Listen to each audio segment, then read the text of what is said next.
Coming up, a local restaurant opens up for a judgment-free night. It's nice to feel like you're part of a community. Losing my sister devastated our family. Sharing his story, a Georgia man embarks on an East Coast trip that went through Bridgewater, and the town looks to honor its veterans year-round. We're putting an image on the poster, so you can see that everybody knows it was a real person, obviously, but to see the veterans' image on a poster, I think it means a lot more. We'll have these stories more coming up on the Bridgewater Review.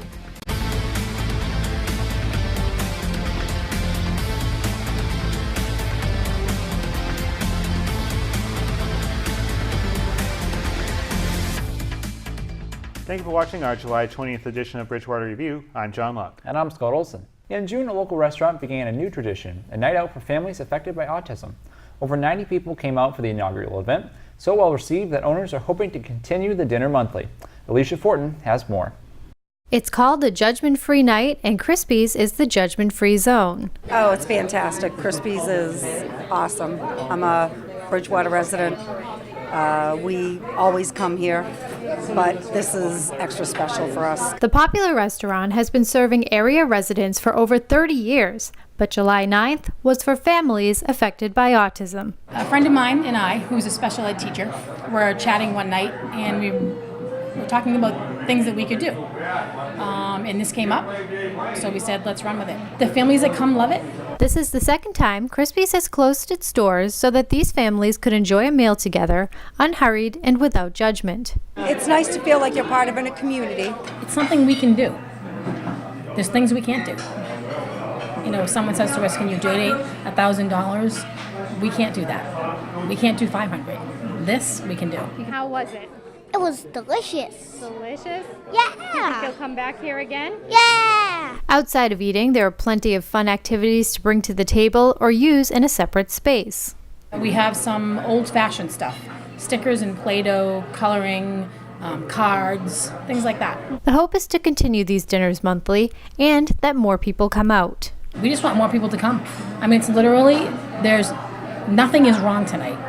It's all good. It's good noise. There's like no rules. There's no guidelines. It's whatever you need to get through dinner is what goes on. Crispy's is doing an amazing thing. I hope other restaurants, facilities just reach out, not only for autistic families, but for families with special needs children. It was great. Plans are already in the works for the next event. We'll keep you posted on the details on Bridgewater Review and Bridgewater Now. A Georgia man and his friend are spending 8 months walking the East Coast, sharing stories and listening to others discuss an epidemic that has taken thousands of lives every year. Brett Bramble's 2 feet took him to Bridgewater, where he was a guest for a local gathering geared toward helping those that deal with addiction realize there's a place for them. A trek that started over 150 days ago and has crossed 13 states and over 2,000 miles has taken 2 men and a dog on a journey that isn't measured in miles logged, but stories shared. Brett Bramble and John Azzarolo embarked on the East Coast trip starting in Key West, Florida and ending in Maine, looking to raise awareness of the effect the opioid crisis can have on a friend or family member. This epidemic hits close to home for Brett, who lost his sister Brittany in 2014. 4 years ago, I lost my sister Brittany to a heroin overdose. Losing my sister devastated our family. 2 years after my sister passed away, I walked from the Atlantic Ocean to the Pacific Ocean, Delaware to San Francisco. It took 8 months. I had no real mission, wasn't raising money for anything. I had no real clear purpose other than share my sister's story, my story, and try to connect with people, try to do what I could. For Brett's friend John, who has been walking the entire trip as well, this has been an educational experience while trying to help people through a difficult time as they struggle with the effects of overdoses. I didn't know much about the overdose problem when I signed on for this. In fact, when I first talked to Brett about it, I told him, I go, the only thing I know about it is it's out of control, and I'm willing to learn about it. What I can offer is I know how to make people smile and laugh. And he goes, you're in.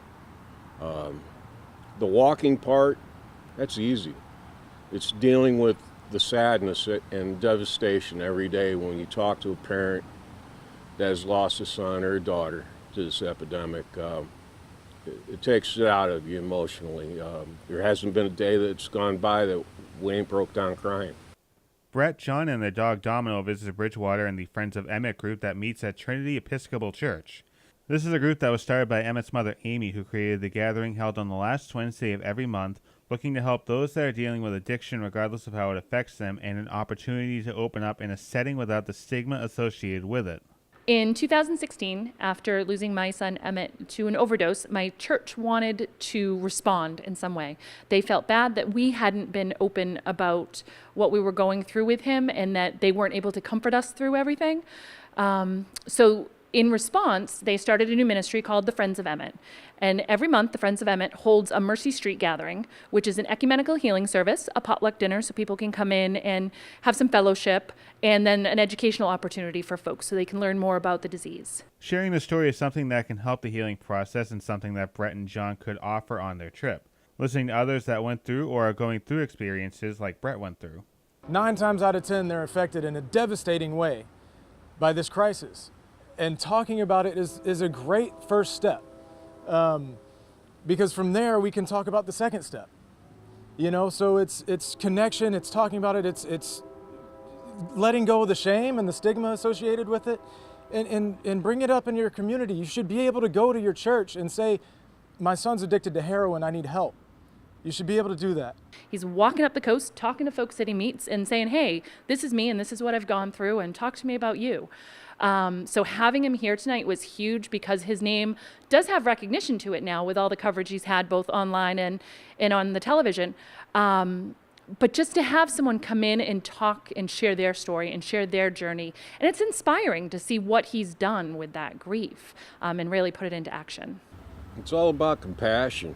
I mean, showing another person compassion. When you have grown men and grown women break down in your arms crying on the side of the road, telling you how grateful they are for you being out there walking, trying to make a difference.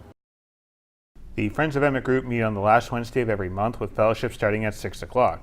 For more information on the group, you can email foetrinity@gmail.com or call 781-630-1120. You can also find out more on Brett's walk at brettbramblewalks.com, and Brett started a nonprofit organization called Freedom to Grow. The group is looking to build a farm in Georgia where people with troubled pasts can come in and live happy and healthy futures. To find out more on the organization, visit freedomtogrowretreat.org. Really great thing Brett is doing for families, that's for sure. Now, the Brockton Rox hosted a national night out for recovery at Campanelli Stadium on June 25th. This was the second consecutive season the team held this event, which focuses on the continuing efforts of recovering and fighting the opioid epidemic locally. Police departments from around the area took part in a pregame parade that featured cruisers circling the warning track. As the Trump administration races to reunite over 2,500 children with their families, a federal judge has temporarily halted the deportations of immigrant families who were recently reunited. The ACLU requested the judge to give parents at least a week to decide if they want to seek asylum in the United States after they are reunited with their children. Last month, a group of Bridgewater residents stood on the Common protesting the Trump administration's zero-tolerance policy on immigration. The Bridgewater Citizens for Civility and Respect held signs looking for the president to reverse his order on splitting up kids from their families at the U.S.-Mexico border. In a sudden reversal, President Trump signed an executive order that will keep families detained at the border together. The administration has until July 26 to reunite all families. And I'd rather be 75 and sunny than acting like I'm 17 and freezing again. Bridgewater's Music Alley took the show on the road on July 5th. An expected crowd relocated Sean Fournier and Ryan Montbleu to Legion Field. Montbleu was named the Best Local Male Vocalist in the 2007 Boston Music Awards and was nominated for a 2012 MTV Music Award for Best Concert Experience. Montbleu tours the country annually and even has some ties here in town. Now she plays guitar. He went on to raise 3 daughters. I fell in love with the youngest. We just listen to his stories. Get our daily bread, stay up late, shoot the moon. do the things he used to do when he was just young and anxious. Haters with happiness. And Music Alley returned to its normal spot next to the Old Town Hall for Roxanne Pepe and Jillian Dawn, Tommy Raines, and Jesse D. You can listen to the music every Thursday from 5 to 8 p.m. And there are some great performers ahead. Matt York and Seth Gooby take the stage on July 26th. Yin Yu and Heather start the August calendar with a piano performance. Crowd favorite Four in a Row and Paul Deschambault perform on August 9th. And Jamie Lapine performs on August 16th with Cameron Shave and the Revival Jazz Band. For the full schedule, visit BridgewaterMusicAlley.com. It's not every day you win the lottery and the $100,000 grand prize, but one Bridgewater man hit the mass cash lottery game 9 times. Yes, 9 times. Bridgewater resident Robert Lundstedt bought 8 winning tickets in West Bridgewater and 1 winning ticket in Bridgewater. Before the drawing, he gave 2 of his 9 winning tickets that he bought to his 2 children, so they walked away with $100,000 each. That's a pretty good prize right there. A little drop in the bucket. They'll each use their share of the winnings to pay off college loans, while Robert will use his $700,000 to pay off the mortgage on his house. I'm happy when I win like the $1 scratch off. I mean, I'll take $2. I think the most ever won is like 50 cents. It's not even worth the price of the ticket. Maybe I'll try that. Congrats to the Lundstedt family, but they weren't the only winners around the area. A Middleborough resident won in the same drawing. By the way, the odds of winning the mass cash lottery game, just in case you want to know, is 1 in 324,632. But you know what? It could be your lucky day 9 times over. Hey, they beat the odds, so why not you? There you go. Coming up after the break, we'll show you how the local effort is underway for the town and its veterans to get behind its hometown heroes. The police 5K is coming up, and a pair of local groups come out in a big way. Plus, with the summer heat taking over, there are some tips to keep safe during the high heat. I'm Ferdinand. You look at me and think big. You think scary, but I'm a little misunderstood. Funny! Sorry, I almost killed you. We've all been misunderstood. You're not a fighter. I don't understand that at all. Kids with learning and attention issues like dyslexia and ADHD are misunderstood too. Take the time to understand. Best plan ever! With the right support, everyone can reach their full potential because you can't judge a bull by his cover. Learn more at understood.org. Maybe you can make retirement happen. After all, you made her college years happen. Opening that education savings account when she was little. Spearheading a campus tour. And another, and another, and another, and another. Bam! Deciphering financial aid. She was like, what? And now she's like, you aced planning for college. Now get the tips you need to get on track at aceyourretirement.org. A local effort is underway to help remember those who have served in our nation's military. David Moore and Bill Labossiere stopped by the studio to talk about the effort called Hometown Heroes and tell us how you can get involved. 2 years ago, I was down in central Pennsylvania on some business, and I happened to be riding through some of the small towns up in coal country. And as I was riding through, I noticed these banners hanging on the light poles. And first time I went by them, I said, yeah, okay, I really didn't pay too much attention. But when I had to come back through the town, I pulled over the side of the road and took a good look at them and noticed that they were banners of veterans from that town. And I started looking around, and they were everywhere. There must have been 75 or 100 of them. And I was very impressed because this town, later on when I got home, it looked like a small town, but I looked it up on the internet, and there were only 3,000 people in these towns. So, wow, 3,000 people put up a display like this. That's quite an honor to the veterans. So I came back to Bridgewater, and I spoke to my friend Bill about it because I knew he was involved with the VFW here in town. And I said, Bill, this is what I'd like to do. What do you think? And he said, come on down to the VFW and present it to the guys. And you want to talk about my reception there? Sure, I'll be glad to. Well, I brought it towards the VFW when we had our meeting there a couple of weeks ago, and I mentioned what David Moore wanted to do in town to put all these posters up, and I thought it was a great idea right from the beginning. And now we have about 4 people in our VFW who are getting posters who will put them up on the poles. And we're all for this program, and I think it's really going to work good, and it's going to go right through the 18 all the way down to the Common and back up again. So It's going to work. I know it will. Bill, do you need to be a member of the VFW to get a poster up? No. All you have to do is be a veteran in Bridgewater one time or another. Okay? You don't have to live in Bridgewater, but you have to have affiliates in Bridgewater at one time. If you're interested in getting a local veteran on a banner around town, you can pick up an application from the Academy Building in the town clerk's office. If you'd like more information, you can call 508-294-4216 or email bhhbanners@gmail.com. We'll have the full interview coming up after the program. The Bridgewater Police 5K is about 2 months away from kicking off a busy Saturday in September. That's right, John. The race received a pair of platinum sponsors, one from Barrett's Ale House and the other from Bridgewater Savings Bank. This is the 5th year this 5K will kick off a busy day in town, and it continues to grow and show community spirit. It's good to see people like Rebecca who step up, volunteer to make this an annual community event on behalf of the police department.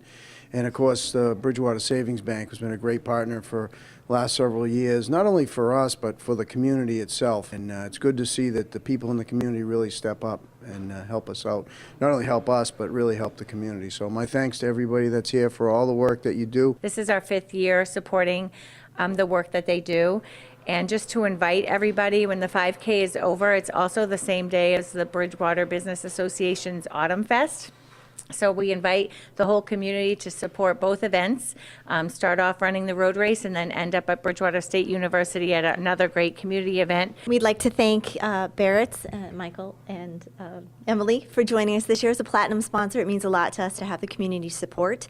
Emily and I will be working together to put together a night for a Dining for a Cause, I guess you'd call it, where a percentage of the proceeds from food will go back to the race. So check us out on Facebook for more information on that as we put it together. This year's beneficiary of the 5K is America's Vet Dogs, which offers a unique way the public can work with prisoners and help out veterans across the country. This year we have chosen America's Vet Dogs as our primary beneficiary. They work with a variety of locations, but here in Bridgewater they work with the prisoners at the prison, and the puppies live in the prison with the inmates, and then weekend puppy raisers bring them home Friday, Saturday, Sunday, and socialize them. So it's a great opportunity for the public to do good work with the prisoners and to help veterans that are disabled and give back. You can get some practice in with the annual Couch to 5K group that is free and takes place on Mondays, Wednesdays, and Fridays at 7 p.m. at the police station. To sign up for the 5K, visit bpd5k.com and click on 2018 registration. Thank goodness there's still time for me to warm up, Scott, running the 5K. Hey, I'm rooting for you, John. In health this week, with summertime here, of course, there are some things that everybody needs to do to remember when we hit the water and when we leave the car. Mary Evers has more. Every year, 30 to 60 children in the United States succumb to heat exhaustion from being left in parked cars. Sadly, we often hear tragic reports of a parent or caregiver accidentally leaving sleeping children inside of their cars. Dr. Kimberly Giuliano of the Cleveland Clinic says that babies and young children are especially at risk when it comes to the extreme heat. The younger a child is, the higher risk they are of developing hyperthermia and heat-related injuries. Young children have larger body surface areas compared to their overall weight, and they also have less efficient cooling mechanisms. Their bodies are warmer to begin with, and they don't sweat as much. A recent study looked at just how long it takes for a car to reach deadly temperatures when it is parked in hot weather. For this study, researchers tested different vehicle types and various degrees of sun and shade over a 3-day period. They found that in 100 degrees weather or higher, regardless of whether the vehicle was in the sun or in the shade, the inside temperature reached 3 digits in just an hour. Dr. Giuliano did not take part in this study, but says that temperatures in the triple digits can lead to a very least heat stroke and even death of small children. She says that most times children being left alone in hot cars comes down to caregivers forgetting their child is in the car. She also says that it is especially important to be vigilant and extra attentive when transporting children during the hot summer months. Put down the cell phones, the calls, the text messages, the groceries, all of that can wait until the child is safely inside the home or whatever other destination you're going to. Dr. Giuliano says that children should not be left alone in cars for any reason. She advises that caregivers should get their children out of their car before doing anything when arriving at a destination. Even letting them play while you do something else first puts you at risk of being distracted and leaving them behind. Complete results of this research study is in the Journal of Temperature. With summer now in full swing, everyone is heading to the water. But before you get into your boats, Dr. Tom Waters has some safety tips for you to remember first. Boating and alcohol do not go well together for several reasons. Certainly operating the boat while intoxicated is a big no-no. But also if you should fall over or get thrown from the boat for some reason, if you're intoxicated, you're more at risk for drowning. Dr. Waters also says that it is always good to make sure you're not going boating alone. If you do go out alone, it's always important to let someone know where you're going and when to expect you back. It is also important to make sure that everyone on the boat is wearing a life jacket, no matter how experienced of a swimmer they might be. Dr. Waters adds that it is important to pay attention to all water hazard warnings because water can change from safe to unsafe very quickly. And sometimes, when you're outside on the lake, it is easy to forget that some may be a danger too. You want to make sure you apply a lot of sunscreen as something you might think about, and the sunlight is amplified off the water, so it's very important to apply sunscreen so you can avoid skin cancer and or just very bad sunburns. Dr. Waters says that it's also good to heed bacteria warnings from the Department of Health. If there are signs posted around the water saying that it's unsafe to swim, please be mindful of those signs. For Bridgewater Review, I'm Mary Evers. Thanks, Mary. Lots of important tips for summertime safety. But there's another thing to be careful of when you get into a hot car. Jeff Fowler explains even though your bottled water may help you, it could also hurt you. Urban legend has taught us not to leave our hot water bottles in the cars for fear that drinking out of them later could cause cancer, and there's still much debate as to whether or not that fact is true. But an Idaho power technician recently learned of a new danger, which is catching the attention of fire departments nationwide. I was a little bit surprised. I actually had to do a double take and checked it again, and sure enough, yeah, it was super hot. I even stuck my hand under the light, just hard to believe at first. Diani Amuchastegui was enjoying his lunch break on a typical summer's day when something caught his eye. Sitting in the truck, happened to notice some smoke out of the corner of my eye and looked over and noticed that light was being refracted through a water bottle and was starting to catch the seat on fire. The burning sun rays from an Idaho heat wave were hitting Amuchastegi's water bottle at just the perfect angle, causing light to refract through the bottle, literally burning his vinyl seats. Water bottle was set exactly like that. Light was just shining through the driver's side window and shone right through and burned those two spots in the seat right there. Amuchastegui posted his video on social media, which quickly went viral to warn others of the hidden danger. According to a study conducted by the Midwest City, Oklahoma Fire Department, vinyl seating starts to burn at 455 degrees, a temperature that can easily be achieved when a device such as a water bottle acts as a lens projecting the sun's rays. This new threat should give us all an incentive now to clean our cars and make sure we remove those empty bottles. Reporting for the Bridgewater Review, I'm Jeff Fowler. In today's social media world, everybody, well, except for me, has a Twitter account. However, the social media site has taken some members off the platform, millions of users actually. This is all part of a purge that took place a couple of weeks ago. Twitter co-founder and CEO Jack Dorsey tweeted that the site will be removing locked Twitter accounts that were frozen due to suspicious or potentially fraudulent behavior. Some of the stats were released by USA Today. While many lost as few as 4 or 5 followers, celebrities lost a few more.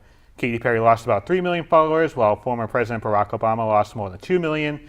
And President Trump, who has 53.4 million followers, saw his following on Twitter drop by about 400,000 users. Even the CEO of Twitter lost about 200,000 users.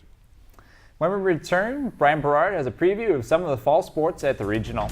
Hi, I'm State Fire Marshal Peter Ostrowski. If a fire breaks out in your home, do you know how you'll get out?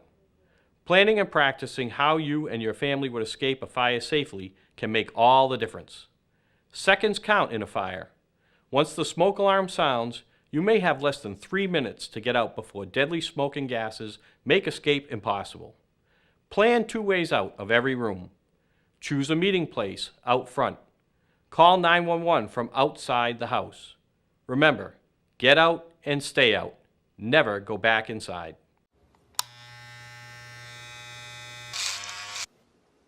You've messed up your son's haircut. Mom? Do you A, try to fix it, like it never happened. B, work with what you got. Or C, show solidarity. Thank you, babe. As a parent, there are no perfect answers. But you don't have to be perfect to be a perfect parent. Thousands of teens in foster care will love you just the same.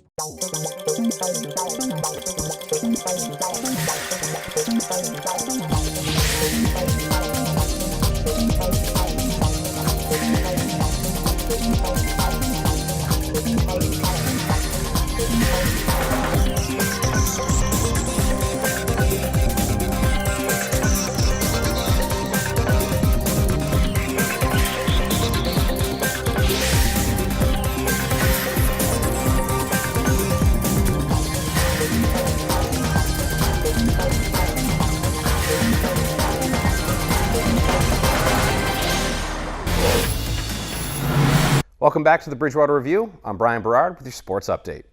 The Brockton Rox are starting to make their final push of the season and need to start improving if they want a better playoff seed. They've gone 5-5 in their last 10 games and are in 4th place of the FCBL and trail Martha's Vineyard by 7 games with just 14 games left in the year. The Rox have finally got back to 500 ball after taking 2 of 3 from the first place Sharks, giving them a 20-20 record on the year. Keep with the baseball theme, 2010 graduate of BR Mike Connolly was promoted to the Sacramento Rivercats on June 14th. Sacramento is the AAA affiliate of the San Francisco Giants, and since being called up, he has a 1.35 ERA in 4 appearances for the Rivercats. Connolly was drafted by the Giants in the 27th round of the 2013 MLB draft, and earned a full ride to play for the University of Maine, where he was a catcher, but it seems like that move to pitchers paid off just a little bit. Now, I know it's July, but we'll start to look ahead to the fall sports season. First, we'll be checking in with the BR boys soccer team, who will start their season on September 5th at home versus Silver Lake. Boys soccer team is led by their captains Matt Fratalia, Matt Foley, and Scotty Papasadoro, and they'll be looking to dramatically improve after a difficult 2017 season. And finally, we'll look ahead to the BR girls soccer team as they look to make a deeper run into the South Sectional Tournament this year after they lost in the second round last year to King Philip. Girls soccer team returns 10 seniors this year and are led by their captains Haley Mason, Bethany Dunk, Jilly Kelly, and Brooke Cavino. They'll start their season on September 7th against the West Bridgewater Wildcats on the road. BTV plans to cover 3 girls games this year and 2 boys games. That's all we have for sports. John and Scott, back to you. Thanks, Brian. Let's take a look at some of the news and notes. The Water Department has started a new mandatory program that will upgrade all town water meters to a cellular read meter reading system. This means all residential water meters here in Bridgewater will have to be replaced by new cellular meters. The new meters will be installed by a third-party vendor called Mass Installation, Inc. This meter replacement is at no cost to the homeowners that already have existing town water meters in their homes. Notices will be sent to all residents to schedule appointments with an 800 number. If residents don't respond to the flyer, the third-party vendor will go door-to-door to schedule an appointment. Residents may request to see installers' credentials. If you have any questions or for more information, call the Water Department at 508-697-0910. At the library, a K9 nutrition and health program will take place on Tuesday, July 24th at 6:30. Holistic Healthy Hounds will be led by Liz White, who is a certified trainer and canine behaviorist with 10+ years in the animal care field. The event will teach dog owners how to incorporate fresh farm ingredients into their dog's food, the benefits of feeding your dog food that has locally produced ingredients, and more. Registration is required, and you can register online at bridgewaterpubliclibrary.org. The event is free and open to the public. That's all the time we have for this edition of Bridgewater Review. We hope you join us for our next edition of the program. In the meantime, you can stay up to date with episodes of Bridgewater Now. I'm John Luck. And I'm Scott Olson. Thanks for watching.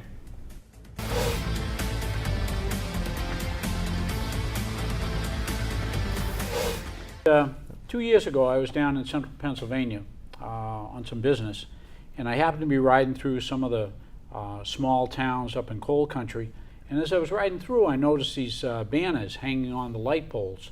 And first time I went by them, I said, yeah, okay, I really didn't pay too much attention. But when I had to come back through the town, I pulled over the side of the road and took a good look at them and noticed that they were banners of veterans from that town. And I started looking around, and they were everywhere. There must have been 75 or 100 of them. And I was very impressed because this town, later on when I got home, it looked like a small town, but I looked it up on the internet, and there were only 3,000 people in these towns. So, wow, 3,000 people put up a display like this? That's quite an honor to the veterans. So I came back to Bridgewater, and I spoke to my friend Bill about it because I knew he was involved with the VFW here in town. And I said, Bill, this is what I'd like to do. What do you think? And he said, come on down to the VFW and present it to the guys. And you want to talk about my reception there? Sure, I'll be glad to. Well, I brought it towards the VFW when we had our meeting there a couple of weeks ago. And I mentioned what David Moore wanted to do in town to put all these posters up. And I thought it was a great idea right from the beginning. And now we have about 4 people in our VFW who are getting posters who will put them up on the poles. And we're all for this program, and I think it's really going to work good. And it's going to go right through the 18 all the way down to the Common and back up again. So it's going to work. I know it will. Bill, do you need to be a member of the VFW to get a poster up? No. All you have to do is be a veteran in Bridgewater one time or another. Okay? You don't have to live in Bridgewater, but you have to have affiliates in Bridgewater at one time. And then you can get the poster up. You can get it for yourself. You can get it for your father, your uncle, your brother, your friends, as long as they were a veteran and they lived in Bridgewater. Very simple. And we have applications. I have one right here. And this is the brochure that's in the middle of it. It gives you all the information you need to know about this whole program. So go for it. Everybody else is. And I feel like it's a great educational tool as well for kids that are growing up in middle school and high school. Maybe there could be projects dedicated to some local veterans. And maybe some grandkids finding out about their grandfather or great-grandfather can do so through this program. Right. Yeah. I think it adds a dimension to our honor programs for the veterans in that we're putting an image on the poster.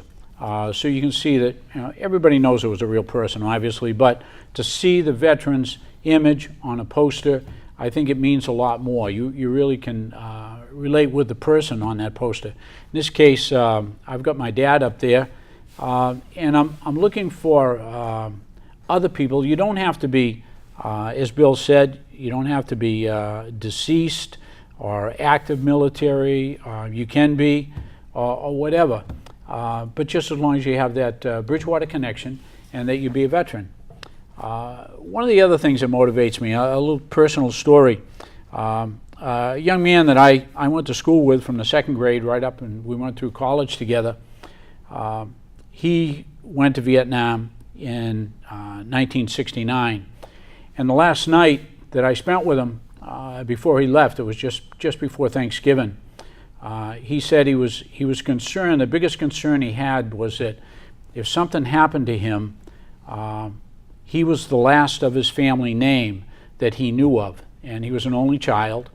His name was Chuck Kassock, and they lived down next to the Riviera. And unfortunately, 7 months later, he died in combat. So that's always bothered me, that his name isn't anywhere in town other than the memorial on the Common and up at the St. Thomas Cemetery where he's buried. But I just wanted to bring the spirit that I saw in these towns in Pennsylvania to Bridgewater. I went to the VFW, I went to the Legion, the people at the Vets Club, I went before the council, I presented before the Knights, the Lions, Masons. And the Masons. And I've received tremendous support from everybody. I'm hoping that the community will support this program. These banners, as you will read if you pick up a brochure or the application, if you purchase one, you own it. It's yours. And we will make the opportunity available so that we can display it around town. We hope to have them. We hope to have a significant number for display come this Veterans Day in November. We hope to have more to put on display for Memorial Day next May and Veterans Day. And we've approached the regional high school to see if we can get the vets pictures of BI graduates who've given their lives in combat for the country over the years. There's 6 or 8 of them. And we'd like to see their banners along the approach to the new Bridgewater-Rainham High School during those 2 time periods. They may be up longer, but around town we haven't decided yet, but they're going to be displayed anyways for those 2 days, and it's more than just 2 days a year. So we want to give these people the recognition that they deserve. Excuse me. So around town, these bands are going to be up all year long, or just those 2 days? Well, we're in the middle. We're going to display them as much as we can. They're designed to last for a couple of years of all year long exposure to the elements.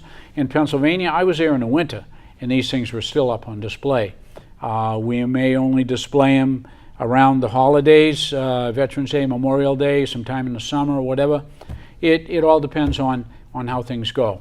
As Bill mentioned, we originally wanted to line Bedford Street from the Vets Club, from Cottage Street, all the way up into the center of town, through the center, and down Broad Street. Now, how many will we have? That's up to the public.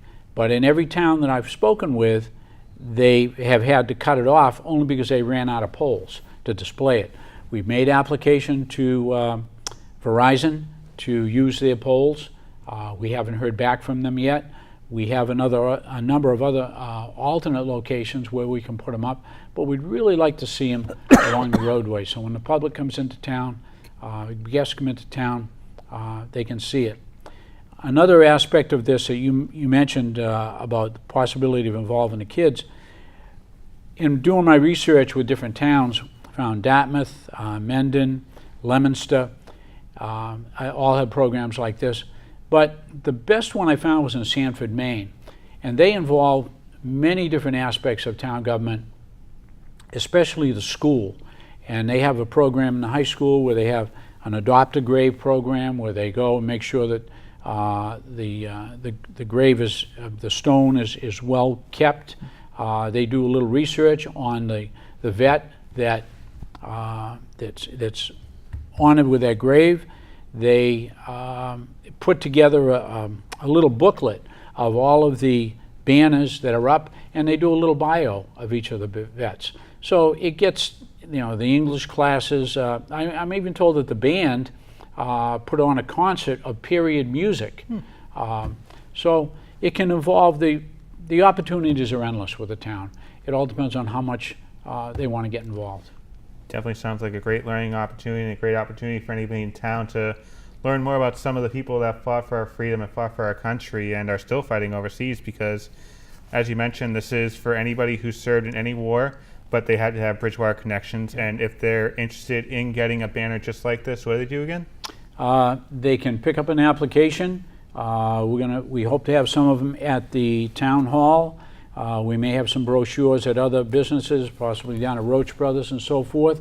Or you can go on Facebook if you frequent there. I'm not a big frequent Facebook user, but there is a Bridgewater Hometown Heroes page on Facebook, and the application is on that. And you can also go by email to bhhbanners at gmail.com.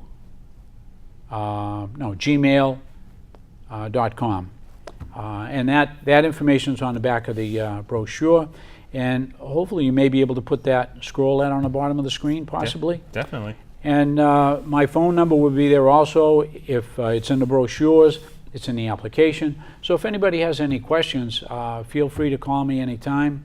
I'd be more than happy to explain and answer any questions you might have.